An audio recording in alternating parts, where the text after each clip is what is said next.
आज की इस वीडियो में खेसारी लाल यादव को बीते रात जो कि स्टेज शो हुआ है उसी के बारे में बताएंगे कि वो स्टेज शो में क्या क्या बवाल हुआ और किसके किसके साथ में हुआ।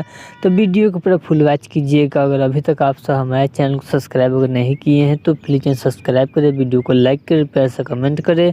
चलिए वीडियो में आगे बढ़ते हैं, बात करते हैं भोजपुरी के दबंग स्टार खेसारी लाल यादव के बारे में। तो आप सबको बता दूँ कि बीते रात बाके बिहारी में खेसारी लाल यादव का भव्य स्टेज शो किया गया था, जिसमें अनुपमा यादव और डिम्पल सिंह भी आई थी। जो कि डिम्पल सिंह और खेसारी लाल यादव में काफ़ी ज़्यादा मजाक देखने को मिला, जो कि आप सबको वीडियो सोशल मीडिया पर आप सबको देखने को मिल जाएगा। जो कि वो इनसे मजाक कर रहे थे और उनसे मजाक कर रहे थे, बीच बीच में पावर स्टार पवन सिंह का भी मजाक वो हो रहा था, जो कि आप सबको फनी अंदाज में देखने को मिलेगा भोजपुरी के दबंग स्टार खेसारी लाल यादव और डिम्पल सिंह में। और बताया जा रहा है खेसारी लाल बोल रहे थे कि आप जब हमारे साथ रहते हैं तो उनको जलाते हैं, जब उनके साथ रहते हैं तो हमारे को जलाते हैं।